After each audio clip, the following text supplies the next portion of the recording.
대표님, 창업 초반에 진짜 조심해야 할 건 돈을 많이 쓰는 게 아닙니다. 더 위험한 건 아직 고객 반응도 보기 전에 혼자 너무 오래 붙잡고 있는 겁니다. 저는 금홍상의 2% 전문가 인증을 받은 7년차 MD 출신으로 브랜드 네이밍, 로고, 슬로건을 만드는 돈 되는 한 주를 운영하고 있습니다. 지금까지 100개 넘는 업종에서 1000건 넘게 작업하면서 예비 창업자, 자영업자, 소규모 브랜드 대표님들을 많이 만나봤습니다.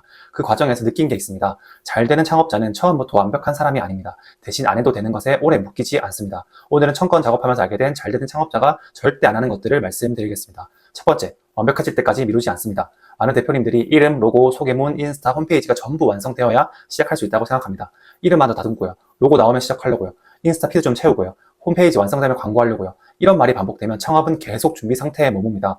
물론 대충 하라는 뜻이 아닙니다. 그런데 창업 초반에는 완벽한 상태보다 고객 앞에 나가는 속도가 더 중요할 때가 많습니다. 대표님 머릿속에서 좋아 보이는 것과 고객이 실제로 반응하는 것은 다를 수 있기 때문입니다.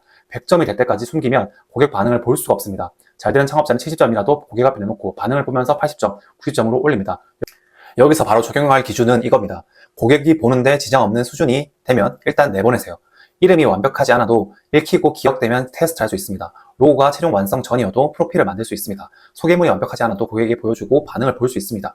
창업 초반에 중요한 건 완성도가 아니라 피드백입니다. 두 번째, 소개를 길게 하지 않습니다. 초보 창업자가 자주 하는 실수가 있습니다. 저희는 고객의 일상에 특별한 가치를 더하고 감성과 본질을 바탕으로 차별화될 경험을 제공합니다. 이런 문장입니다. 틀린 말은 아닙니다. 그런데 고객은 이걸 읽고도 정확히 뭘 하는 곳인지 모를 수 있습니다. 잘 되는 창업자는 길게 설명하기 전에 한 줄로 정리합니다. 누구에게 어떤 문제를 어떻게 해결해 주는가, 이 한 줄이 먼저 나와야 합니다.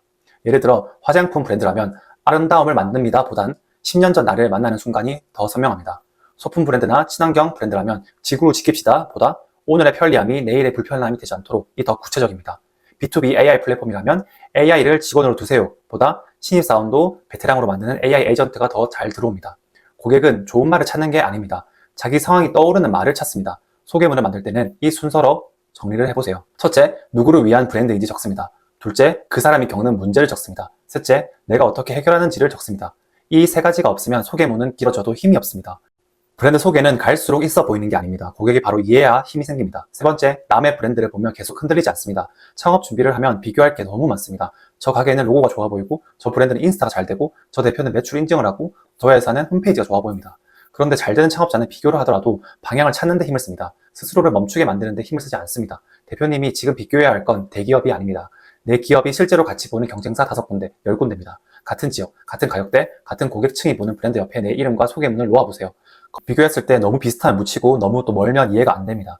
비교할 때는 세 가지만 보면 됩니다. 첫째, 고객이 어떤 단어에 반응하고 있는가? 둘째, 경쟁사들이 다 비슷하게 말하는 부분은 무엇인가? 셋째, 내가 다르게 말할 수 있는 한 줄은 무엇인가? 예를 들어 경쟁사가 전부 고급, 프리미엄, 맞춤만 말하고 있다면 대표님은 더 구체적인 고객 측면을 잡아내야 합니다. 누구에게 필요한지, 어떤 순간에 찾게 되는지, 왜 지금 선택해야 되는지, 이걸 잡으면 비슷한 시장에서도 다르게 보일 수 있습니다. 비교는 기죽으려고 하는 게 아닙니다. 내 위치를 정확하게 보려고 하는 거죠. 네 번째, 자기 감만 믿고 결정하지 않습니다. 대표 취향은 필요합니다. 대표가 마음에 안 드는 브랜드를 오래 끌고 갈 수가 없기 때문이죠. 하지만 내가 좋다와 고객이 선택한다는 다른 얘기입니다. 잘 되는 창업자는 자기 감을 출발점으로 쓰고 마지막 판단은 고객 기준으로 합니다. 이름이 마음에 드는지보다 고객이 부르기 쉬운지, 로고가 내 취향인지보다 업종과 가격대가 맞는지, 소개문이 멋있는지보다 고객이 바로 이해하는지, 인스타 피드가 예쁜지보다 문의할 이유가 있어 보이는지, 이걸 봅니다. 주변 지인 반응만 믿는 것도 위험할 수 있습니다. 지인은 고객이 아닐 확률이 높기 때문입니다. 특히 예쁘다, 괜찮다, 좋다는 말만 듣고 결정하면 안 됩니다. 이 말은 너무 추상적입니다. 대신 이렇게 물어보셔야 합니다. 이 이름을 들으면 어떤 업종 같아? 이 소개문을 보면 뭐 하는 곳인지 바로 알겠어? 이 로고를 보면 가격대가 어떻게 느껴져?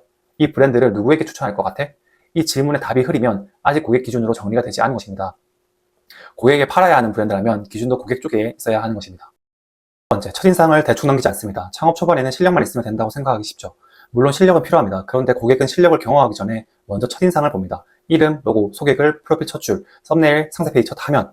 여기서 3초 안에 감이 안 오면 그냥 지나갈 수 있습니다. 잘 되는 창업자는 첫인상을 장식으로 보지 않습니다. 고객을 멈추게 만드는 입구로 봅니다. 그래서 첫 문장에 우리는 누구입니다 보다 고객이 겪는 문제를 먼저 둡니다. 예를 들어 브랜드 네이밍 전문 서비스입니다 보다 상호명 때문에 로고, 간판, 상표까지 막히셨나요? 가 더 빠르게 들어옵니다. 고객은 대표님의 설명을 기다려주지 않습니다. 처음 3초 안에 나와 관련되어 있다고 느껴야 합니다. 첫인상을 점검할 때는 이 세 가지를 보세요. 첫째, 고객 문제가 바로 보이는가? 둘째, 내가 뭘 해주는지 한눈에 보이는가? 셋째, 다음 행동이 보이는가? 다음 행동이란 문의하기, 예약하기, 가격 보기, 사례 보기 같은 겁니다. 좋은 첫인상은 예쁜 화면이 아니라 고객이 움직이게 만드는 화면입니다. 청건 작업하며 알게 된 잘 되는 창업자가 절대 안 하는 것들입니다. 첫째, 완벽해질 때까지 미루지 않습니다. 둘째, 소개를 길게 하지 않습니다. 셋째, 남의 브랜드를 보며 계속 흔들리지 않습니다. 넷째, 자기 감만 믿고 결정하지 않습니다. 다섯째, 첫인상을 대충 넘기지 않습니다. 창업 초반에는 더 많이 준비한 사람보다 중요한 것부터 고객 앞에 꺼내는 사람이 더 빨리 배웁니다. 오늘 바로 해볼 일을 하나입니다. 대표님 브랜드를 한 줄로 적어보세요. 우리는 누구에게 어떤 문제를 어떻게 해결해 주는가. 이 한 줄이 안 나오면 이름, 로고, 소개글, 콘텐츠가 전부 흔들릴 수 있습니다. 그리고 지금 쓰고 있는 인스타 프로필이나 홈페이지 첫 화면을 보세요. 고객이 3초 안에 이거 내 얘기다 라고 느낄 수 있는지 확인해 보셔야 합니다. 브랜드명, 로고, 슬로건 한 줄 정리가 막혀 있다면 고정 댓글에 있는 문의하기로 남겨주세요. 창업 준비 중이시라면 구독해 주시고 다음 영상도 꼭 확인해 보세요.